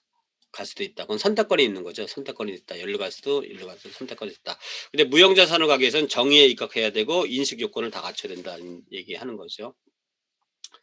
그다음에 인제 영업의 이익은 뭐 그걸 뺀 거고. 근데 영업의 수익은 영업 활동이 아닌 경우 뭐 이자 받는 거 은행이 아닌 이상 이자 받는 건 영업의 수익이죠. 본 영업 활동 아니잖아요. 배당금 수익 받는 것도 마찬가지고요. 그다음에 임대료 수익 받은 것도 임대업이면 이게 종수입이에요. 임대업이면.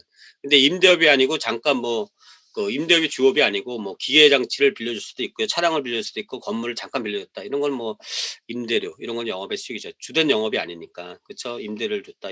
일반 사무실의 일부를 줬다. 이거는 이제 주된 영업으로 안 볼 수도 있는 거죠. 단기 뭐 이렇게 쓴다는 거.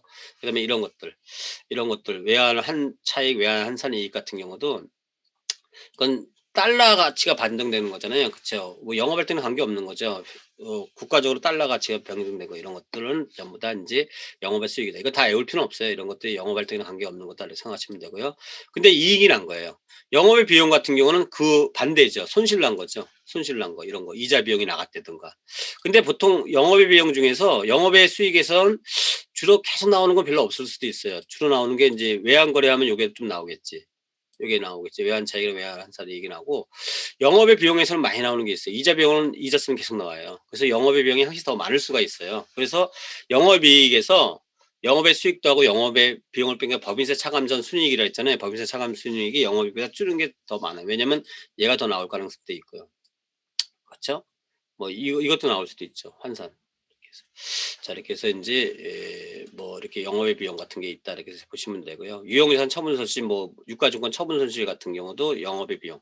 유형자산 처분이익이라든가 유가증권 뭐 이게 유가증권이잖아요. 평가이익 같은 걸 영업의 수익이라 한다 생각하시면 되고요.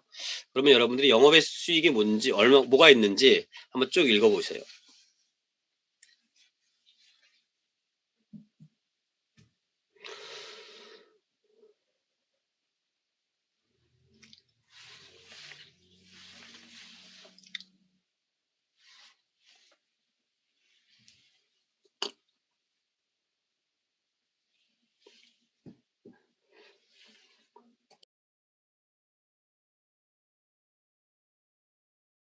자, 영업의 비용. 영업의 수익이랑 반대의 개념이라고 생각하시면 되니까 이것도 한번 읽어 보시고요.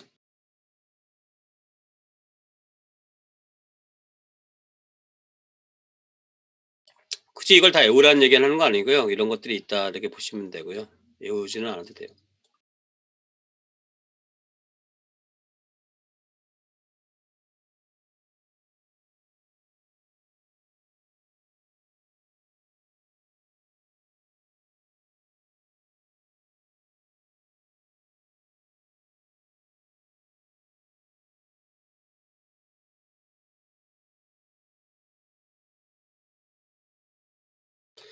법인세 차감 전 순이익은 인제 우리가 영업이익에서 영업의 수익을 더하고 영업의 비용을 빼고 나면 인제 법인세 비용을 빼야 되니까 법인세 비용을 빼기 전 순이익이다. 이게 인제 앞전자 쓴다 그랬죠, 앞전자. 앞전자 써 가지고 영업의 비용 차감하기 전. 얘를 차감하기 전이라는 얘기죠. 자, 이렇게 해서 얘를 차감하고 나면 법인세 비용, 이익이 나면 법인세 내야 되잖아요. 그건 우리가 대략 계산해서 이제 법인세 비용을 잡아요. 그러고 나면 이제 당기순이익. 이 당기순이익이 어디로 가죠? 이게 이제 재무상태표에 우리 자본 항목 있잖아요. 자본 항목 중에서 어디?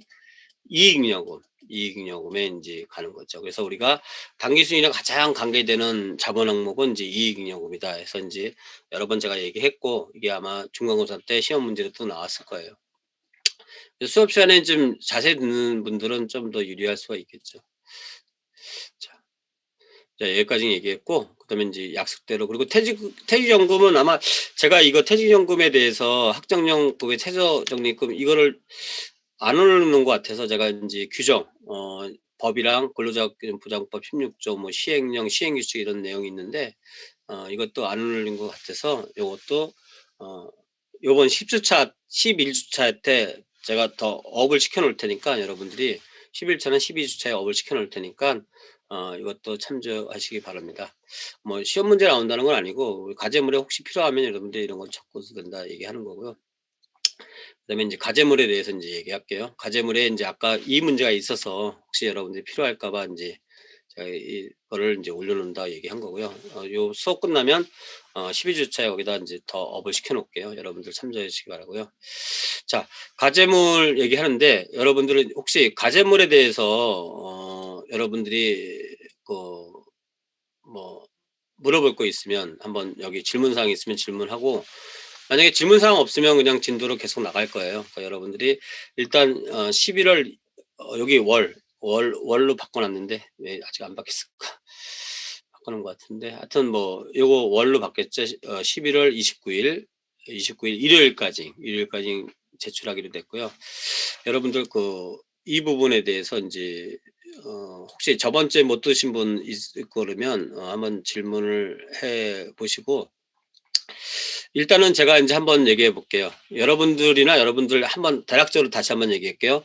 여러분들이나 인제 가족들이 지출할 수 있는 비용이 있을 거예요. 근데 비용을 줄이면서 만족도를 급감시키지 않고 어느 정도 만족도를 유지하면서 뭐 방안한 거죠. 내가 뭐 예를 들어서 여행을 안 간다 그러면 비싼, 뭐 다른 소규모 여행을 가면서도 만족감을 누릴 수 있다. 뭐 이게 내가 바라던 만족감까지는 안 되더라도 거기에 또 상응하는 만족감을 누리면서 내가 다른 재무 목적을 위해서 지금 비용을 줄여야 되잖아요, 목적 자금을 마련하기 위해서. 이런 취지예요. 그러니까 내가 비용을 줄이면 된다. 다 누구든지 얘기할 수 있는데, 그러면 어떻게 내가 비용을 줄이면서 그 만족감을 유지하는 대안을 할 건가? 근데 뭐 예를 들어서 통신비 줄이는 거는 방법만 잘 생각하면 줄일 수 있어요. 근데 이거는 뭐 삶의 대체 방안 없어도 돼요. 그냥 통신사만 바꿔도 똑같이 통신비를 줄이면서 똑같이 생활할 수 있는 거잖아요. 이거면 삶의 대체 방안까지 얘기할 필요는 없겠죠. 뭐 다른 거 내가 뭘 할 때 인제 뭘 어떻게 하겠다. 뭐 결혼식을 할 때 결혼 자금이 많이 드니까 '나는 소규모 웨딩을 하겠다.' 하면서 인제 '나는 어떤 만족감을 가지면서 내가 주인공이니까 나는 그런 식으로 하겠다.' 이런 것도 삶의 대체방을, 이제 돈을 들여서 '나는 그 돈 가지고 뭐 해외여행, 신혼여행을 상당히 멋있게 하겠다.' 그리고 아니면 '내가 살림에 보탬을 하겠다.' 뭐 이런 것도 있을 수 있잖아요. 그쵸? 자, 이런 것들 여러분들이 여러분 거나 아니면 여러분들 가족까지 이렇게 해도 되고요. 여러분 것만 얘기해도 된다. 그래서 인제 이런 거 한다. 왜냐하면 이렇게 해야지 비용을 줄여야지만 기본적으로 이제 저취 여력이 많아서 여러분이 투자나 저축을 통해서 목적 자금을 마련할 수 있기 때문에 인제 제가 인제 이거를 꼭 하는 거고요. 두 번째는 여러분들이 뭐 공무원이나 우체국이나 뭐 군인이나 이런 거 되고 싶을 수도 있어요. 그러면 인제 공적연금을 받는데, 그냥 그거는 뭐 요번에 인제 이거 가제물이니까 여러분들이 그냥 그런 회사는 안 다니고, 공적연금을 주는 회사는 말고 일반 회사 다니면, 일반 민간단체 회사를 다니면 그냥 공적연금 못 받잖아요. 그러면 퇴직연금을 들 수 있어요. DC형 퇴직연금이나 DB형 퇴직연금을 들 수 있잖아요. DB형 퇴직연금을 들으면 어떻게 나는 퇴직연금을 어떤 회사를 들어가고 싶고 얘기를 해야지. "나 어떤 회사를 들어가고 싶고 그래서 나는 DB형 퇴직연금을 가입하겠다. DC형 가입이 되겠다." 이건 정답이 없어요. 여러분들이 원하는 회사를 들어 갖고 거기에 취지에 맞는 '나는 이런 걸 주겠다.' 이게 논리적으로 맞으면 되는 거예요. 논리적으로 만들면 되고요. DC형, DB형에 대해서 제가 다각적으로 다시 한번 설명해 드릴 거예요. 자, 이거 쓰고요. 여러분들이 공무원이나 뭐 우체국이나 군인이나 뭐 이런 데 들어가면, 아니면 뭐 대학교 이런 데 들어가면 여러분들이 뭐 DC형, DB형은 가입할 리는 없는데, 그래도 뭐 일반적인 회사에 들어간다고 생각하면 이제 해 보셔야 되고요. 그다음에 인제 우리 재무설계 회계 공부하려고 지금 우리 기업회계 지금 공부하고 있잖아요. 그러면 재무설계 회계의 재무제표와 기업회계의 재무제표.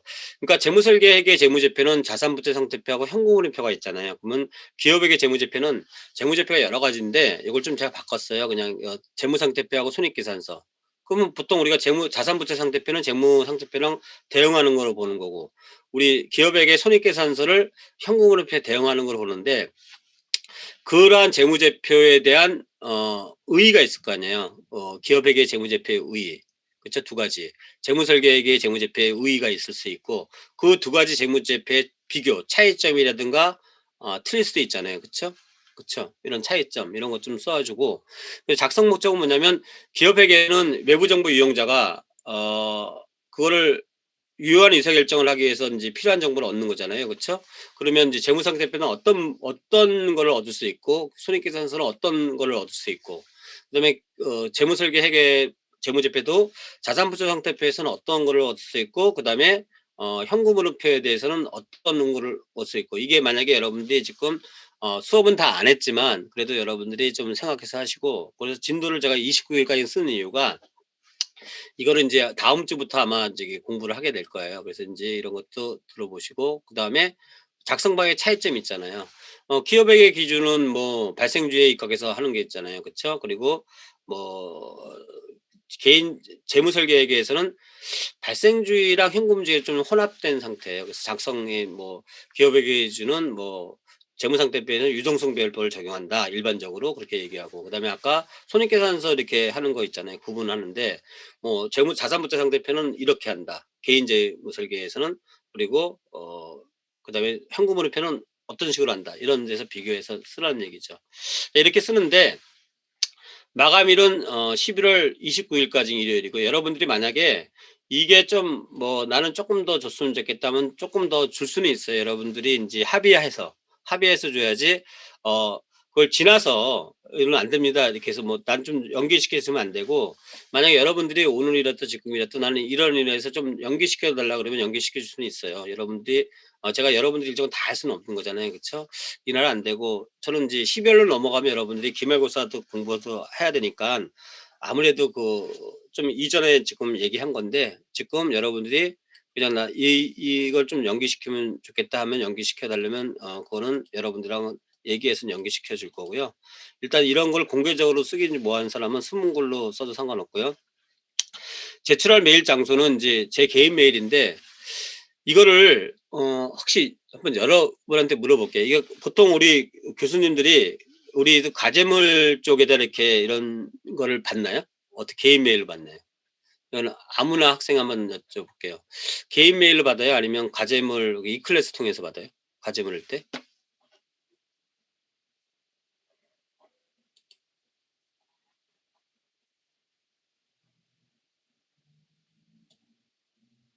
지금 보통 음 그러면 학생 여러분들은 어디서 받는 게 나을 것 같아요? 그냥 제가 개인 메일로 받는 게 나을까요? 아니면 과제물로 제출하는 게 더 편해요?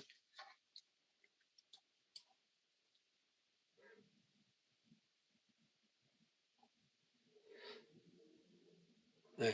그럼 일단 개인 메일로 받는 걸로 할게요. 그리고 요번에는 여러분들이 송구시 요번에는 쓰는 거는 이제 한글 오피스 아래 한글이나 MS 워드로 작성하세요. 폰트는 11 폰트로 쓰고요. 표 작성 시에는 12 폰트 이하로 작성할 수 있어요. 12 폰트 쓰는 이유는 여러 번 얘기했지만 글씨가 작으면 잘 안 보여요, 나이가 먹으면. 그래서 인제 여러분들이 불이익을 받을 수 있어서 얘기하는 거고요. 그다음에 분량은 표지를 제외하고, 표지 쓰는 분도 있으니까 표지를 제외하고 4매, 4매 이상은 돼야 된다 생각하시면 되고요. 4매까지 정도만 쓰면 되고, 이런 얘기할 때 가급적 인제 본인에 대한 얘기를 좀 써야 되겠죠. 본인의 얘기를 1 번은 당연히 본인에 대한 얘기 쓰는 거고, 2 번도 본인에 대한 얘기 쓰는 거잖아요. 3 번도 어차피 인제 여기 본인에 대한 얘기가 많이 들어가요. 뭐 결론 이런 게 본인에 대한 얘기죠. 이렇게 써야 되고요. 그다음에 인제 출처를 얘기해야 돼요. 남의 거 인제 제가 이게 논문이 아니기 때문에, 여러분이 과제물이기 때문에 어디에서 찾아 가지고 인용해도 돼요. 인용해도 관점 없어요. 근데 출처는 좀 작성을 해야 돼요. 출처를 기재를 꼭 해 주셔야 되고요. 그다음에 과제물 형식을 잡히는 게 저 글 쓸 때 보면 나름대로 이렇게 보기 좋게 써 놨잖아요. 이게 여러분들 보고서 쓸 때 직장 들어가도 보는 사람이 잘 편하게 보게 해 줘야지 여러분이 좋은 거예요. 그거 트레이닝이거든요. 근데 우리 인하대 학생들은 가제물 잘 써요, 제가 봐도. 잘 쓰는데 이렇게 막 드래그 해 가지고 막 붙여 놓는데 정리도 안 하고 이거는 너무 심한 거잖아요. 이런데 그래서 우리가 인제 본인의 의견도 제가 점수를 이 내용도 있지만 이런 부분도 다 여기도 점수 있어요. 이 내용을 떠나서 이 부분도 있다. 가제물 형식도 갖추는 게 제일 중요한 거죠. 저 나름대로 여러분들 보기 좋게 이렇게 다 지금 해 놨잖아요. 그거 제가 어 파워포인트 만들더라도 여러분들 편하게 다 이렇게 글씨 칸도 띄워 주고 뭐 이렇게 다 만든단 말이에요. 자 이렇게 이런 식으로 이렇게 만들게 좀 편하게 해 주잖아요. 이런 식으로 해서 인제 여러분들도 남을 보여주는 거잖아요. 남을 보여줄 때는 이런 식으로 인제 남이 보기 편하게 해야지 자기 보기 편하게 쓰는 게 아니죠. 자 이런 식으로 해도 이것도 인제 여러분들이 학습이니까 그렇게 된다 생각하시면 하고요. 자 여러분들 인제 이렇게 어 중간고사 성적은 제가 이게 오프라인이 아니라서 지금 얘기하는데 한 성적이 보고 싶으면 공개를 해야 되는지는 모르겠는데 하여튼 제가 성적은 다음 주 정도에 여러분들이 알고 싶은 사람들 있으면 얘기하면 제가 개별적으로 알려드릴게요. 자 다음 주 정도에 얘기하고요. 그다음에 인제 요렇게 얘기했잖아요. 여기에서 인제 여러분들이 질문사항 혹시 질문사항 있으시면 질문해 주세요. 질문사항 가점으로 대해서.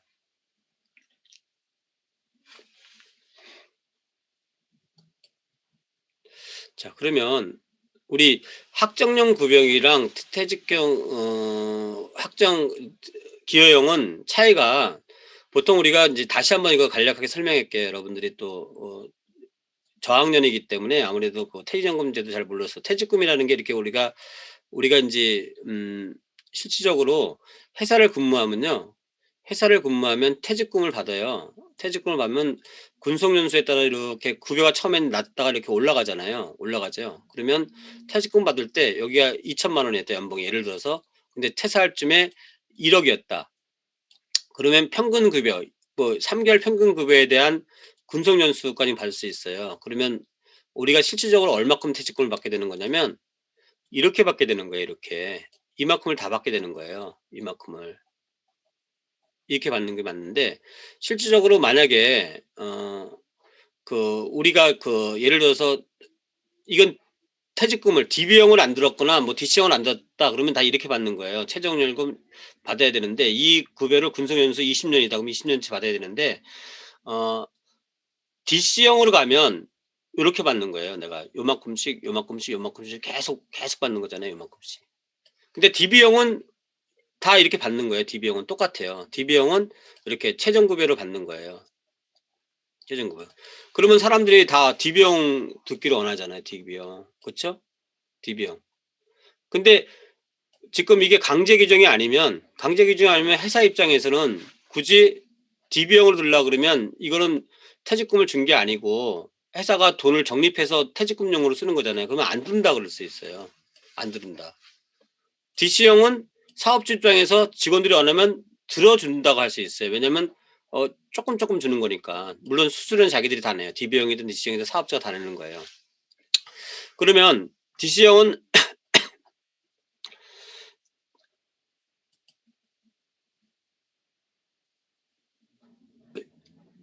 DC형 같은 경우는 예를 들어서 DC형 같은 건 퇴직금을 준 거예요. 퇴직금을 준 거기 때문에 요만큼 처리할 수 있다는 거예요 계속적으로. 근데 DB형은 퇴직금을 준 게 아니고 재원만 마련한 거예요. 그 차이라는 얘기죠. 지금은 현재 90% 까지 해야 되고 내년부터는 100% 라는 얘기를 아까 얘기한 거고 거기 있는 거고요. 그러면 대부분 다 DB형을 원하겠죠 직원들 입장에서는. 근데 현실적으로 회사가 DB형을 못 들어주는 회사도 있을 수 있다는 거죠. 그래서 DB형은 어떤 회사? '내가 장기 근속할 거다. 그다음에 연봉이 계속 올라갈 것 같다. 회사가 망하지 않을 것 같다.' 이러면 인제 이런 회사가 맞가고 '나는 회사에 오래 다니지 않을 거야. 그리고 난 쪼끔 다니다가 개인 사업자 할 거야.' 이런 사람들은 군속연수 효과가 별로 없어요 누진제 효과가. 이게 누진 효과인데 누진 효과가 별로 없어요. 그러니까 '나는 그때그때 받는 게 나아.' 그리고 난 직장을 좀 자주 바꿀 거고 그다음에 우리 뭐 직장 들어갔는데 그 회사가 뭐 급여도 별로 올라가지 않을 것 같아. 그쵸? 그러면 누진 효과가 없는 거잖아요. 올라가지도 않고 난 쪼끔만 다닐 거야. 그리고 회사가 망할 가능성이 있어. 그러면 퇴직연금 받아야 되잖아. 퇴직금 받아 놓는 게 낫잖아요. 그래서 DC형 넣는 거예요.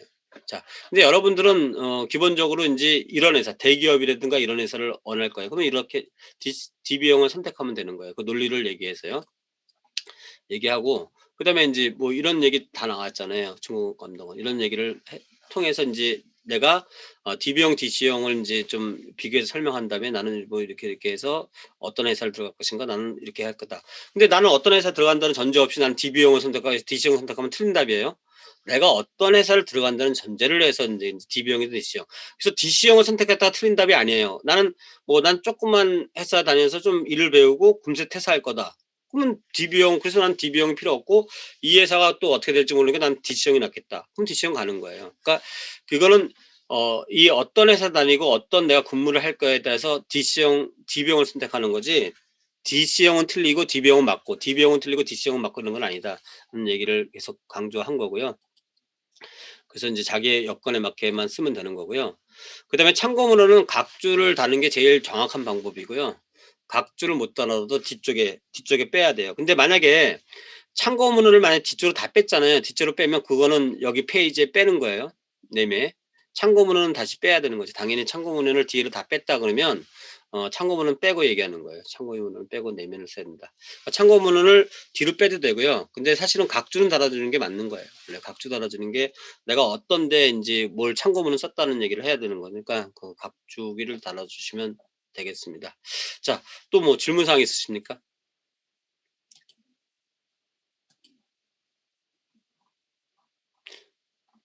자, 질문 사항 없으면 이제 우리 오늘 수업 여기까지 했고 그다음에 조금 더 우리 재무제표 분석에 대해서 우리가 사실 기업회계 기준에서 뭐 기업회계 기준에 입각해서 재무상태표 손익계산서를 만들잖아요. 그러면 이거를 그 경영성과나 그다음에 회사의 그 재무 건전성을 보기 위해서 한 거잖아요. 그러면 이거를 우리가 감으로 하는 게 아니고 어떻게 논리적으로 우리가 인제 분석을 해야 되잖아요. 그 분석하는 게 비율로 분석하는 분석이 있어요. 재무제표 분석이라고 그래요. 자, 우리가 그러면 개인 재무 설계 회계에서도 우리 가계 재무제표도 뭐 자산부채 상태표든 흥고분할표를 보고 나잖아요. 그러면 그거를 어떻게 분석할 수 있어야 되잖아요. 그럼 우리가 재무제표 분석, 기업의 재무제표 분석은 상당히 오랫동안 있었던 거고 지금 개발되고 있는 거잖아요. 이걸 잘 우리가 얘기할 수 있다 생각하시면 됩니다. 그리고 가제물은 인제 개인 메일로 하는 거로 확정된 거고요. 시간에 대해서는 여러분들이 특별한 얘기가 없으면 그날로 인제 하는 거로 하겠습니다. 자, 재무제표 분석. 재무제표는 재무제표에 기재된 수치를 통해 재무 비율을 산출해 회사의 상태를 분석하는데 이 재무제표에는 두 가지죠. 이게 재무에 대한 여러 가지 표예요. 제자가 여러 제자예요. 그러니까 여러 가지 표 중인데 우리 대부분 재무상태표하고 손익계산서를 이용해서 재무 비율을 선택해요. 재무 비율은 분모분의 분자를 따지면 비율이 나올 거 아니에요. 그쵸? 분모분의 분자 곱하기 100 하면 퍼센테이지로 딱 나와요. 그래서 이 산출된 재무 비율을 추세는 이제 흐름이에요. 올라갔냐 떨어졌냐 이런 추세. 얼마큼 올라갔냐 또는 이렇게 추세. 그러니까 어떤 회사의 재무제표의 추세, 비율의 추세, 비율이 올라가고 있거나 올라갔다 떨어지거나 뭐 이렇게 이런 추세. 그 회사의 또 아니면 어떤 회사랑 다른 회사의 재무 비율을 비교하는 거죠. 그리고 또는 어떤 회사랑 그 회사의 업종 평균이랑 비교하는 방법. 이렇게 비교하는 방법이 있고 이 두 번째 거는 이게 다른 회사나 업종 평균에 비교한다는 거고 이 첫 번째 거는 뭐냐면 그 회사의 재무 비율 분석이 어떻게 올라갔다 떨어졌다 하는 거를 추이를 보겠다는 얘기하는 거죠. 이런 식으로 해서 인제 볼 수 있다는 얘기죠. 그래서 재무 비율 분석을 주로 하는데 뭐 재무 비율 분석을 안 하고도 하는 방법은 간단하게 하는 방법은 이렇게 비율 분석은 아니지만 변동률로 가지고 인제 한다는 거죠. 어떻게 변했는지. 그러니까 변동률 비율은 인제 내가 저번에 비해서 어떻게 올라갔냐. 이것도 뭐 약간의 인제 매출액이 옛날에 비해서 어떻게 올라갔냐. 올라갔다 떨어졌다 이렇게 했냐. 그다음에 비용이 올라갔다 영업이익이 어떻게 됐냐. 뭐 이런 식으로 추세 분석하는 방법이 있다는 거죠. 자기네 회사를 과거부터 현재까지 변한 추세 분석을 하는 거죠. 그래서 전기에 비해서 몇 프로 올랐다, 몇 프로 떨어졌다 이런 식으로 할 수 있는 거고 보통 우리가 비율 분석이라면 구성 비율이죠. 여기에 유동부채분의 유동자산이 얼마나 유동비율 이렇게 따질 때 이렇게 비율 분석. 분모, 분자를 인제 비율 분석해서 인제 계산하는 거 구성 비율로 해서 하는 거다. 이렇게 인제 비율 분석을 인제 구성 비율 분석이 대부분 인제 많이 하는 거죠. 자,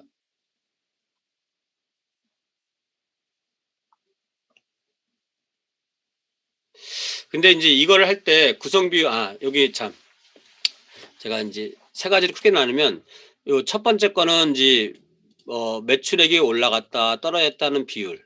그 요번에 비해서 10% 올랐네, 또 떨어졌네, 몇 프로 떨어졌네 이런 거 하는 거고 구성 비율 분석은 총 자산 중에 총 자산 중에 어 유동 자산이 차지하는 비율. 요거는 인제 총 자산을 100 으로 놓고 어 분모로 놓고 나머지를 인제 유동 자산 또는 유형 자산 이렇게 해서 비율을 나눌 수 있죠. 총 자산의 매출액 이렇게 나눌 수도 있잖아. 뭐 영업이익, 판관비 이렇게. 어떤 특정 자산을 특정을 분모로 놓고 개별적인 계정 과목이나 계정 과목의 일부 합계를 인제 이렇게 분자로 넣어서 구성 비율을 잡는 거예요. 그러면 여기 분모에는 주로 총 자산이랑 매출액. 그러니까 매출액 대비 뭐 매출액 대비 영업이익이 얼마야. 매출총익이 얼마야. 판관비가 얼마야. 이런 식으로. 이렇게 인제 분모는 주로 인제 총 자산이나 매출액으로 잡아 놓고 여기에 다른 계정 과목의 그 항목이라든가 아니면 계정 과목의 묶음을 집어넣는 거. 집어넣는 게 인제 구성 비율이고요. 이렇게 구성 비율이고 세 번째가 인제 제일 많이 하는 방법이에요. 그 재무 비율 분석. 유동성 비율, 활동성 비율처럼 예를 들어서 그 재무 상태표나 손익계산서에 있는 뭐 계정 과목이든 합계표든 이렇게 들어오는 거예요. 들어오는 거예요. 각각 재무 상태표에 있는 것들이 들어온다. 2020 년에 재무 상태표에 유동 부채분의 유동 자산 들어왔다. 그러면 유동 비율이 되겠죠. 이런 식으로 해서 이렇게 비율 분석이 인제 나온다. 이런 게 인제 비율 분석. 프로테이지로 해야 되니까 100을 곱하는 거죠. 100 곱하는 거 해야지 프로테이지 나온다. 그래서 보통 우리가 프로테이지로 퍼센테이지로 하기 때문에 퍼센테이지로 하기 때문에 100을 곱한다 생각하시면 돼요. 비율 계산할 때는. 자, 이런 식으로 한다. 그래서 인제 이런 식으로 인제 우리가 재무 비율 분석을 하는데 이게 제일 많이 이용하는 거죠. 이게 제일 그래도 좀 정확할 수 있다 생각하시면 됩니다. 자, 그래서 인제 우리 변동성 비율, 구성 비율 분석, 재무 비율 분석 이렇게 공부하시고 한번 읽어 보시고 제가 인제 왜 아까 재무 상태표랑 손익계산서를 했냐면 요 유동자산 유동 비율이 여기 유동자산이 6억 8,600 어쩌고저쩌고 그죠? 그리고 유동부채는 3억 2천 어쩌고저쩌고 그죠? 재무 상태표를 볼게요 여기. 그쵸? 유동자산 이렇게 돼 있죠. 그다음에 유동부채 3억 2천 얼마 어쩌고저쩌고 됐죠. 그래서 제가 요 수치를 예를 들었는데 요 수치가 대부분 다 인제 이런 손익계산서도 마찬가지예요. 요 수치가 다 들어가요. 요거 가지고 인제 우리가 공부를 할 거니까 요거를 인제 여러분들 옆에 놓으면 더 인제 학습 효과가 있을 것 같아서 이렇게 얘기했던 겁니다. 다음 시간에 인제 하게 될 것 같은데 이렇게 보시고 그다음에 인제 그러면 인제 여러분들이 요거 변동 비율, 구성 비율, 재무 비율 분석 요 세 가지 분석 유형. 근데 제일 많이 쓰는 게 좀 쪼끔 그래도 더 구체적으로 좀 할 수 있는 게 재무 비율 분석이고 변동성 분석이랑 변동률 분석이랑 추세 분석 그다음에 구성 비율 분석도 많이 좀 써요. 그래서 여기에는 구성 비율에는 좀 이상한 항목을 발견할 때 인제 매출액 대비해서 이게 너무 많네. 판관비로 분모를 잡을 수 있어요. 전체 판관비에서 특정 판관비 비용만 따질 때. 뭐 이거 등이니까 여러 가지 했을 때 약간 일레기럴하게 좀 이렇게 팍 올라간 많이 돼 있는 것들 이런 것들 인제 할 때.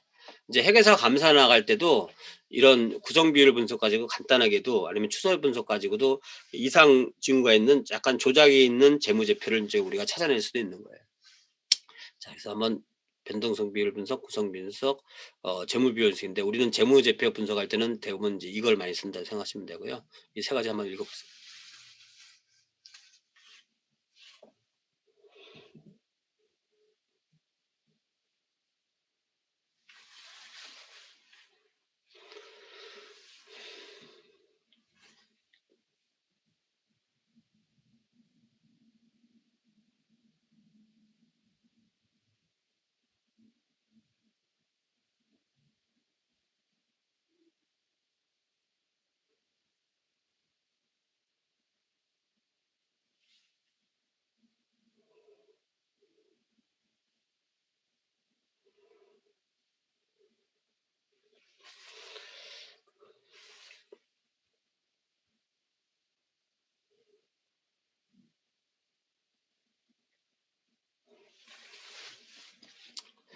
자, 이것도 한번 읽어보시고요.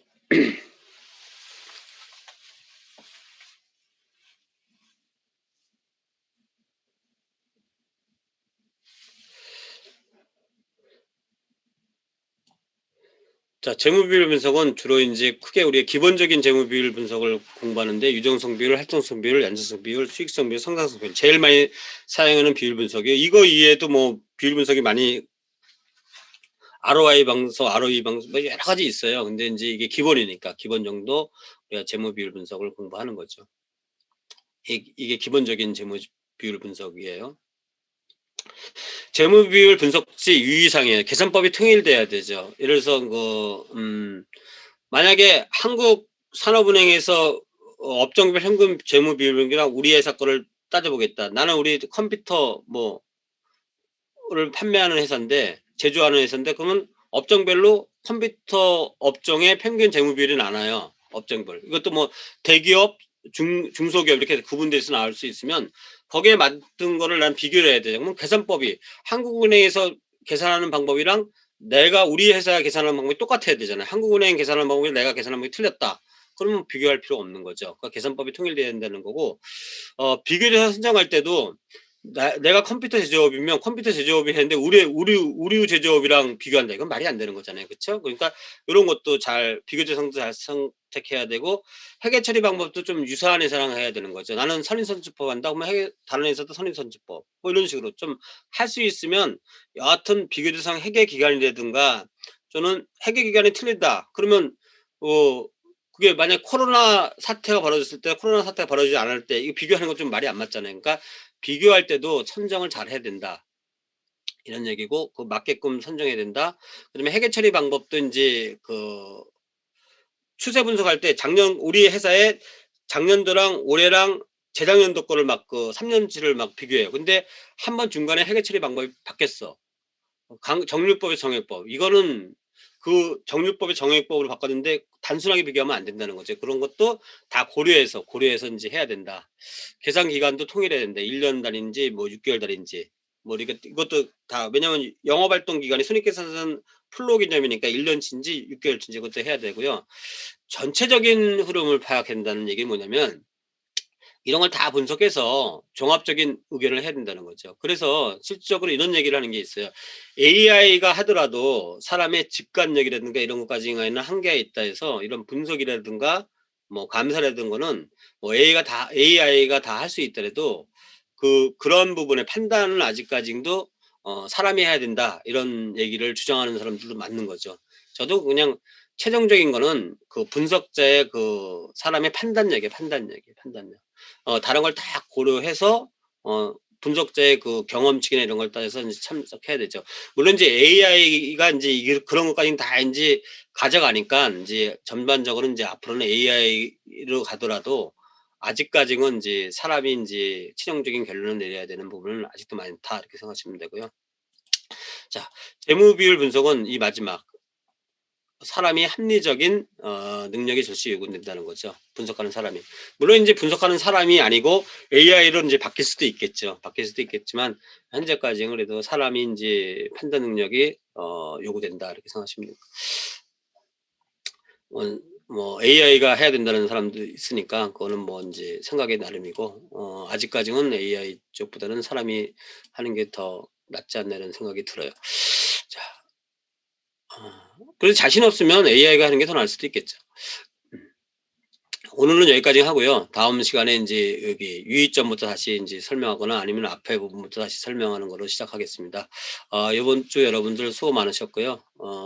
만약에 좀 더 질문 사항이 있는 분들은 제가 나가지 않고 기다리고 있을 테니까, 질문 사항 있으면 제가 개인적으로 인제나 아니면 채팅창에 답변하겠습니다.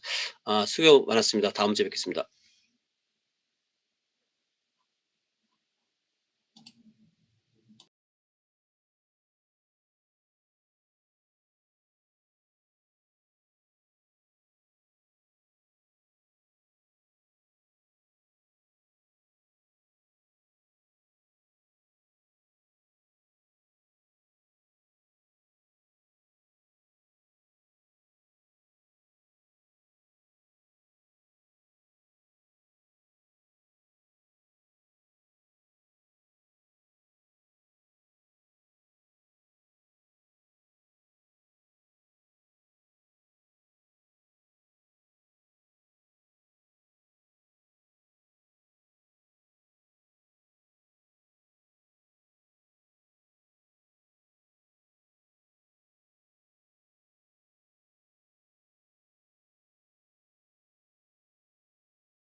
3번 같은 문제는 이 비교, 비교하면 이렇게 내가 비교하는 내용을 쓰는 거잖아요. 그쵸? 그리고 작성 목적도 "이래서 한다." 이렇게 쓰고 "작성 방법의 차이가 이렇다." 이런 게 인제 자기 의견이라고 생각하시면 돼요. 그러니까 이게 3번 같은 경우는 내 의견을 충분히 얘기하기가 힘드시면 그냥 이렇게 "이런 차이점이 있다." 뭐 그래서 "이런 차이가 있다. 이런 작성 목적의 차이가 있다." 차이가 있다 하면서 나는 이렇게 그래서 인제 뭐 이런 걸 쪼끔 더 자기 내용을 적으라는 얘기지 자기 1-2 번처럼 자기 의견이 그렇게 많은 건 아니겠죠 아무래도. 그래서 "이러한 작성 목적이 차이가 나는 거는 뭐 그러한 것 때문인 것 같다." 뭐 이런 식으로 해서 그런 내용을 정답은 아니더라도 그런 내용을 써 달라는 거예요. 네. 틀렸으면 이렇게 하시면 되겠습니다.